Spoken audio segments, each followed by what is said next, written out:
Hi friends, welcome to AFH kitchen. ఈరోజు మనం తయారు చేసుకోబోయే రెసిపీ మిరపకాయ కారం అండి. ఇది సంగటిలోకి చపాతీలోకి చాలా బాగుంటుందండి. అదే రాగి ముద్దలోకి అండి, వేడివేడి అన్నంలోకి కూడా బాగుంటుంది. చాలా టేస్టీగా అయితే ఉంటుంది. దీన్ని ఎలా తయారు చేసుకోవాలో, దీనికి కావాల్సిన పదార్థాలు: పచ్చిమిర్చి, టమోటా, ఉల్లిపాయ ముక్కలు, వెల్లుల్లి రెబ్బలు, రుచికి సరిపడా ఉప్పు అండి. ముందుగా స్టవ్ మీద పెనం పెట్టేసుకొని మనము పచ్చిమిర్చిని అయితే వేయించేసుకుందామండి. ఒక పక్క మిర్చి అయితే బాగా ఫ్రై అవుతుందండి. అలాగే ఉల్లిపాయ ముక్కల్ని కూడా వేసి ఇందులోనే మనము ఒకసారి ఫ్రై చేసేసుకున్నాము.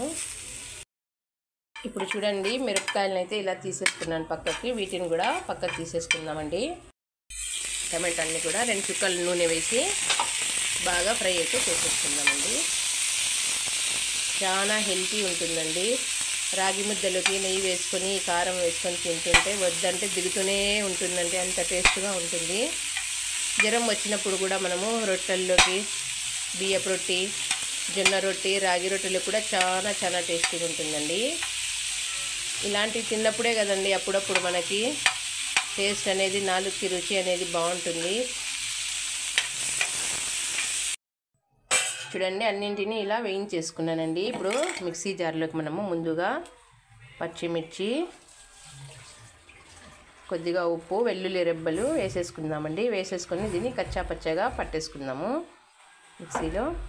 అలానే కొద్దిగా కొత్తిమీర కూడా అండి. ఇలా కచ్చా పచ్చగా పట్టేసుకున్న వాటిలోకి మనము టమోటాలు వేసేసుకుందాము.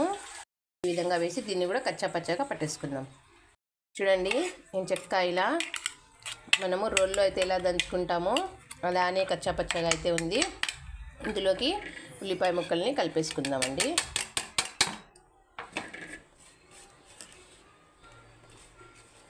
ఉల్లిపాయ ముక్కల్ని కలిపేసుకుంటే సరిపోతుందండి. చూడండి ఫ్రెండ్స్, ఎంతో టేస్టీ అయినా హెల్తీ అయినటువంటి మనకు మిర్చి కారం అండి. సూపర్గా అయితే ఉంటుందండి. మనము దీన్ని రాగి సంగట్లో కానీ, చపాతీలో కానీ, రొట్టెలలో కానీ, రైస్లోకి కానీ నెయ్యి వేసుకుని తింటే సూపర్గా ఉంటుందండి. తినండి, ఆరోగ్యంగా ఉండండి. నా ఛానల్ని లైక్ చేయండి, షేర్ చేయండి. మరిన్ని వీడియోస్ కోసము నా ఛానల్ని సబ్స్క్రైబ్ కూడా చేసుకోండి.